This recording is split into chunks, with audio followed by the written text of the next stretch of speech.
Hi, everyone, and welcome back to California Divorce 101. I'm your host, Anna, and this is episode 8 of our series. Before we dive in, have you had a chance to check out our previous episodes? If not, be sure to head over and catch up. Today, we're tackling a topic that often leaves people confused: legal separation versus divorce. If you're facing a difficult decision in your marriage and don't know whether to separate or divorce, you're not alone. One choice can feel overwhelming, but understanding the key differences and what each option means for your future is essential. Just a quick reminder, this podcast is for informational purposes only. While everything we discuss here is researched and put together by our team at marital, it's always a good idea to reach out to a qualified family law attorney if you need advice specific to your situation.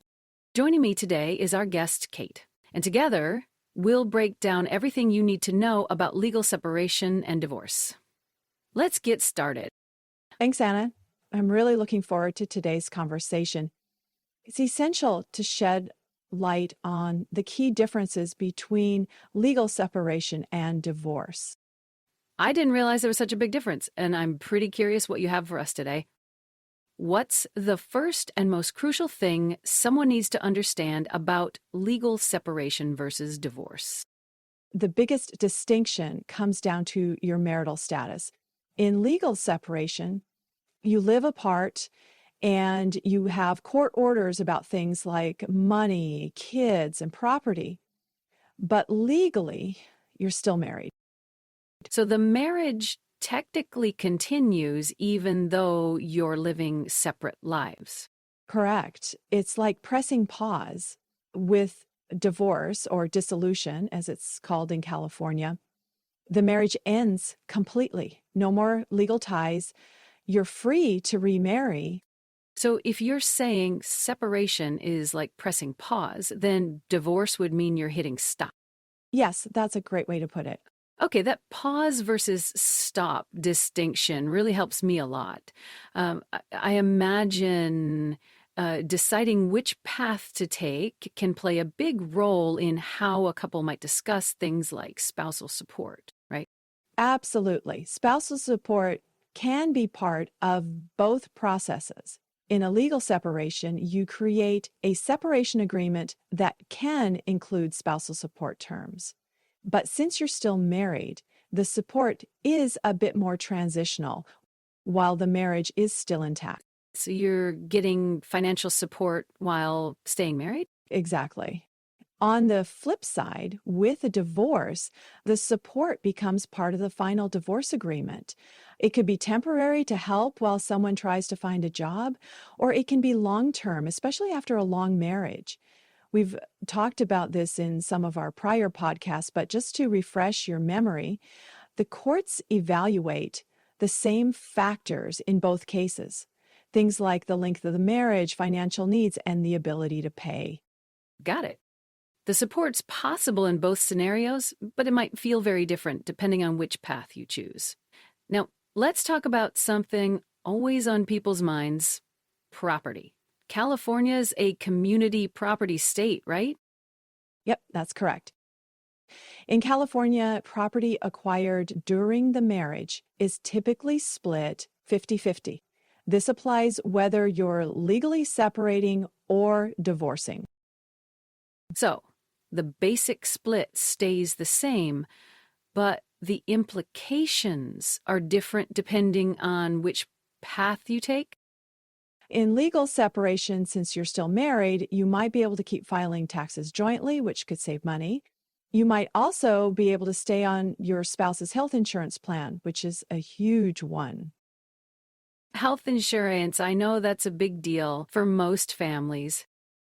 Absolutely. Divorce, on the other hand, means you have to separate everything, accounts, insurance, and taxes, unless you make a separate arrangement like COBRA to keep health coverage. So separation can allow for some of those shared financial benefits to continue for a while? Yes, it gives couples more time to transition, especially if they're not ready for divorce but still need to live apart. All right, now let's dive into why someone would choose legal separation instead of just jumping straight to divorce. What are the key reasons? We've already touched on a couple. Financial reasons are huge. Staying on health insurance or filing taxes jointly can be really important for some as well. I imagine losing health care could be a major concern. It's a big one. It can really affect someone's well being if they suddenly lose coverage. Another factor is Social Security. If you've been married for at least 10 years, a legal separation keeps that clock ticking for potential spousal benefits. If you divorce, though, you lose that eligibility. So the 10-year mark is crucial. Yes, divorce before 10 years means losing those benefits, but separation allows you to still qualify based on your spouse's record. That's an important detail, for sure. But what about more personal reasons? Can separation also make sense for people on a deeper level? Definitely. For some, religious or personal beliefs prevent divorce. Legal separation lets them live apart but remain legally married in line with their values. So, it's a way to address the practical reality of living separately without violating those beliefs. Exactly. And for couples unsure about the future of their relationship, separation can act like a trial period, a structured break where they can reflect on the marriage and even seek counseling. I can see how that gives people space to figure things out. So if someone decides that it's time for divorce instead, what's the process like in California? How does it differ from legal separation? The first step is similar. You start by filing a petition with the court, but the difference is in the outcome because the entire process is about legally ending the marriage, dividing assets, determining custody and support, and getting a final judgment that dissolves the marriage. It's a complete break. You got it. Divorce ends the marriage completely. The emotional side, too, separation can feel less final, but divorce offers closure. And financially, it's clear-cut. Divorce separates everything, while separation might keep some ties intact, at least temporarily. Yes, separation keeps some shared benefits, while divorce leads to more financial independence and a clean break. So when does divorce become unavoidable? When reconciliation just isn't possible, especially in cases of abuse, infidelity, or when the marriage is simply broken beyond repair. Divorce is often the only option for those who need a fresh start, an absolute finality. Like we said before, the couple is pressing stop because they are certain it's over. Exactly.